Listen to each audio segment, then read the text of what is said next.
Mesdames et messieurs, chers amis téléspectateurs et téléspectatrices, chers internautes de la Jeune 7 TV, bonjour, bienvenue. C'est vraiment un plaisir, en tout cas, vraiment très ravi de vous retrouver ce matin dans votre numéro, comme chaque matin, point du jour concernant la gestion de l'épidémie coronavirus, juste après le point de presse du ministère de la Santé et de l'Action sociale. On va rapidement vous donner justement les statistiques, les chiffres du ministère de ce matin, ce samedi 9 mai 2020, justement. Retenez que le ministère a effectué un échantillon des tests de 848 tests réalisés. Sur les 848 tests, justement, 83 sont revenus positifs, soit un taux de positivité de 9,78%. Les tests positifs sont répartis comme suit tout à l'heure selon le ministère. 69 cas issus de la transmission communautaire, 14 cas communautaires enregistrés ce matin répartis comme suit. Fass Mbao, justement, un cas positif. Et Parcelles Assainies également, 5 cas communautaires. Mbao, 2 cas. Médina, 2 cas. Touba, qui revient encore avec 4 cas communautaires. Ce matin, 32 patients déclarés guéris par le ministère. 7 cas graves actuellement en réanimation dans les services à l'hôpital Fann et à l'hôpital principal de Dakar également. Le Sénégal vient d'enregistrer aujourd'hui, en ce samedi 9 mai, son 15e décès lié au Covid-19. Il s'agit tout à l'heure, selon le ministère, d'une femme âgée de 37 ans, demeurant à Fass. Elle était décédée. Donc, elle est décédée ce samedi 9 mai 2020 à 4 heures du matin au centre Kiomo de l'hôpital Fann. La victime était également porteuse d'une maladie. Voilà, justement, ce matin, concernant cette statistique, en tout cas, du ministère de la Santé et de l'Action sociale. En tout cas, retenez également que, à ce jour, le Sénégal compte globalement 1634 cas positifs, soit 643 personnes guéries, 15 décès, comme tout à l'heure, on vous le disait. En ce moment, 975 patients sont en traitement dans les hôpitaux sénégalais concernant cette maladie liée au coronavirus au Sénégal. Avec moi sur ce plateau, comme chaque matin, Serigne Saliou Mbeng. Serigne Mbeng, assalamu alaikum. Aleykum salaam. Ba jàmm nga am. Waaw jàmm wér kay. waaw ma joxoon la tuuti gel alcoolique lii de ci am solo lool gannaaw masque yi voilà lii de ci am solo lool nag ngeen gis mooy gel alcoolique mbokk yi di ci am solo ak tamit masque yi takk masque yi ak i tamit voilà ak i tamit eau de javel voilà eau de javel tamit wax dëgg yàlla di ci am solo loolu ngir xeex jàngoro gi di coronavirus. ñu dem rapidement ci langue nationale bi maanaam wolof bi ci chiffres yi tey ji samedi 9 mai 2020 coronavirus bi Serigne. waaw tey si samedi gi Sénégal def nañ juróom-ñeenti téeméer ak ñeent fukk ak juróom ci ay test ak juróom-ñeent ci ay test juróom-ñeenti téeméer ak ñeent fukk ak juróom-ñeent ci ay test juróom-ñett fukk ak ñett ñoo am jàngoro ji juróom benn fukk ak juróom juróom benn fukk ak juróom-ñeent cas contact maanaam ñi nga xam ne dañoo laale ak ku am jàngoro ji fukk ak ñeent cas communautaire maanaam ku am jàngoro ji te xamul fan la ko jëlee fukk ak juróom ci ñi nga xam ne amoon nañ doomu jàngoro ji génn nañ àdduna ñàkk nañ seen bakkan yàlla na yàlla yërëm leen fanweer ak ñaar ci patients yi tëddoon ci hôpital yi ñoom wër nañ tey dinañ ñibbi seen kër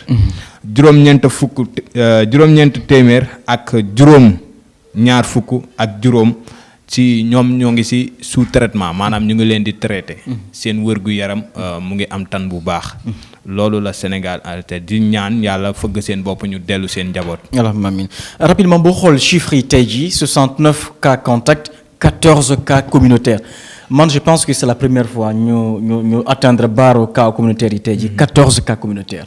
Est-ce que feebar bi yaakaar nga ni vraiment. ñu gën a dem ci kanam wala dellu gannaaw. waaw man moom situation bi surprendre ma. 14 cas communautaires. bettu ma parce que ba léegi nii dem bi ak dikk bi mu ngi am. génn bi ak dajaloo bi mu ngi am. mesure yi nga xam ne moom la ministère bi war a jëlu ko.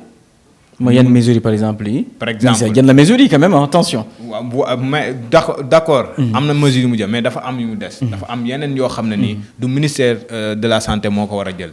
maanaam ki yor transport. non ministère bu nekk am nga rôle bi nga war a jouer justement ci. mais loolu nag moo des. amul benn suivi ci dem bi ak dikk bi. ba léegi nit mu ngi jóge raison di ñëw raison. am na ñuy jóge Dakar di dem Touba. am na ñuy jóge Touba di dugg Dakar. donc loolu noonu comment se fait-il muy am ba léegi nii kon bu cas yi di yokku cas communautaire di yokku. surtout cas communautaire waruñu surtout bett cas communautaire yi Serigne Saliou Mbengue cas communautaire yi moo ñu jaaxali ñun. ndaxte benn cas communautaire kese masibu la wax ma la 14 cas communautaire tey ji. faw mu yokku vraiment dafa doy waar. dafa doy waar mbokk yi il faut ñu del xel yi vraiment il faut ku nekk tamit am si li nga war a taawoo. xeex bi jàngoro coronavirus bi c'est important aussi à mon avis. et heureusement pour nous en tout cas département Rufisque tey amul cas. heureusement amul cas naam démb amoon nañu 3 cas fii ci commune bi. fii ci jeune bi daal jeune bi 3 cas démb la ñu amoon ñaari cas communautaire benn bi mu ngi amoon Sangalkam beneen bi ak Kunun ak contact ñàkk lu xam. beneen xibaar bi xam ne sànq laa ko jot ne maire bi amoon feebar bi ci kër suuf moom tamit mi ngi am tan bu baax a baax fan yii sax war na génn hôpital. loolu laa dégg loolu kay xam ne teel la. loolu doon na xibaar bu kii beneen bi may wax rek mooy ñi nga xam ne ñoo ñu jiite di def communiqué bi di def communication bi ci wàllu feebar bi faw ñu dalal xelu askan wi tamit. parce que askan wi boo leen tiitalee ñoom du ñu xam lan la ñuy def du ñu xam quoi faire faw ñu dalal xelu askan wi. feebar la comme yeneen feebar yi mais il faut juste ñu jël ay matuwaay yi ci war communication bi dafa war a jaar yoon bu ñu tëb tiital askan wi cas communautaire nangam cas communautaire nangam dafa am benn moyen de communication boo xam ne war na lié ñoom ak askan bi. de ce fait askan bi ñoom duñu tiit dinañ def li nga xam ne moom la leen service de santé yi digal. parce que buñ tiitee duñu xam la ñuy def. mais lu xew démb justement Kaolack Léona Niassène yow ban jàngat nga ciy def ñu tere bépp julli depuis boobu ci jàkka yi ñoom ñu dem ubbi seen jàkka julli ci commissariat bi police yi takku der yi wàcc arrêté xalif général bi am cool yi yow bi justement ban lan mooy sa avis ci loolu yow. première bi ma ci wax mooy. tout d'abord Sénégal dëkku l'islam la. waaw 95% musulmans moom lañ wax donc ñooñu dañoo def li nga xam ne moom la leen seen diine may mais julli nañ mais ñoom ñu ngi jëloon nañ seen matuwaay moom la jumaa yi Touba mu ngi nii ñoom dañuy julli mais dañañ jël distance bi ci war moyens yi nga xam ne.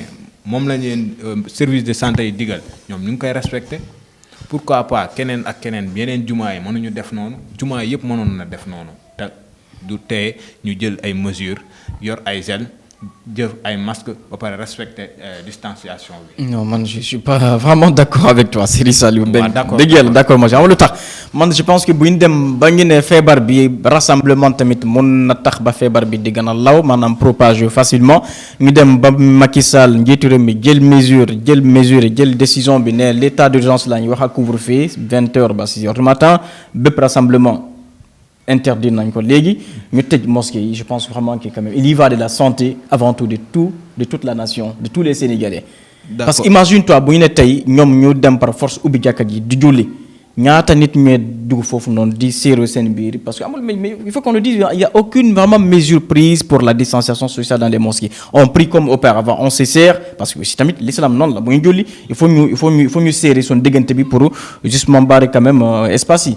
donc est-ce que là également il y a vraiment pas un risque de propagation de la maladie et dans ce contexte puis il faut pas war ñu xool ay jullit ay nangam c'est une question qui concerne vraiment toute la nation et tout un chacun war na ci tamit loolu c'est important. kon donc couvre-feu bi ban heure la. 20h la ba 6h du matin 6h du matin. journée bi nit ñaa ngi dem ak dem di ñëw di dugg ci oto yi di dem pourquoi foofu noonu ay cas contact mënu fa am. waaw nekkuñu confinement peut-être bu ñu dem ba confinement am loolu moom mën na kii léegi nii. d'accord mais couvre-feu moom 20h ba 6h du matin. nekkuñu confinement puisque ñu ngi accepter oto yi ñuy dugg ci oto yi di dajaloo ci oto yi di dajaloo ci marché yi kon donc pourquoi pas. parce que yooyu moo gën a attention marché yu bari tëj nañ léegi rawatina marché yi fii bii Bambilor nii amatul. marché yu bari léegi amatul léegi am na jour yoo xam ne marché yaa ngi tëj. ci oto yi tamit am nay mesures yi léegi boo takkul masque wala boog nga dépassé nombre bi dañ la jàpp. waaw donc mesures yooyu nañ ko jël ci jàkka yi comme que oto yi ñu ngi accepter loolu ñu takk masque ñu limiter nombre bi mesure yooyu mën nañ ko jël ci En tout cas, moi je pense qu'il faut qu'on respecte vraiment les lois établies par les autorités. Il y va de la santé de tout un chacun. Il y va de notre santé. Nous man loolu la may sama xalaat la may sama position bi. Rapidement jotaay bi tey jeex na sa kàddu mucc. waaw kàddu mu jógee day wax Sénégalais yi di wax population bi ñu respecter li nga xam ne mooy mesure de santé mesure de prévention yi. voilà takk masque yi limiter déplacement yi di génn ci loo xam ne farata la ba pare di utiliser gel antiseptique yi. voilà loolu daal laa am ci li mooy wax. Merci en tout cas à vous. On vous souhaite évidemment un excellent week-end. Il s'apprête à aller en week-end lui, hein. Il va aller en week-end lui, voilà. Il est vraiment impatient d'y aller. Vraiment rapidement avant de faire musement sur un rendez-vous, on vous rappelle les statistiques vraiment du jour. Le Sénégal qui a effectué ce matin 848 tests effectués, 83 revenus positifs, 69 cas contacts, 14 cas communautaires, 32 personnes guéries aujourd'hui. Au total, à ce jour au Sénégal, en ce samedi justement 9 mai, on compte désormais 1634 cas positifs au Sénégal liés au coronavirus. Ce sont 643 personnes guéries, 15 décédés et également 975 encore sous traitement dans les hôpitaux sénégalais dans cette maladie coronavirus. On se rend au rendez-vous demain. Et d'ici là, excellente soirée, excellent moment également. Restez chez vous pour sauver des vies. Évidemment, cette lutte est une lutte commune que tout un chacun y mette sur un grand desservissement pour vaincre cette épidémie coronavirus. On peut le faire. Excellent week-end. Bonne soirée. Tous contre l'épidémie coronavirus. Merci beaucoup. Bye bye, à demain.